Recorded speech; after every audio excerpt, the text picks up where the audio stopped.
suiciders to kill innocent life, who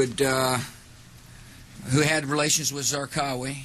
Imagine what the world would be like with him in power. The idea is to try to help change the Middle East. Now look, part of the reason we went into Iraq was the main reason we went into Iraq at the time was we thought he had weapons of mass destruction. It turns out he didn't, but he had the capacity to make weapons of mass destruction. But I also talked about the human suffering in Iraq, and I also talked the need to advance a freedom agenda.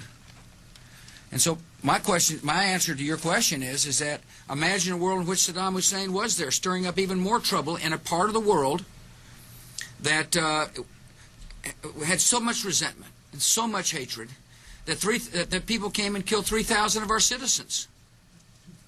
You know, I've heard this theory about, everything was just fine until we arrived, and kind of stir up the hornet's nest theory. It just doesn't hold water as far as I'm concerned. The terrorists attacked us and killed 3,000 of our citizens before we started the freedom agenda in the Middle East. What did Iraq have to do with what? The attack on the World Trade Center. Nothing, except for it's part of, and nobody's ever suggested in this administration that Saddam Hussein ordered the attack.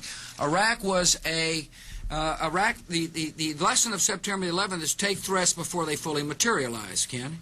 Nobody's ever suggested that the attacks of September the 11th were ordered by Iraq.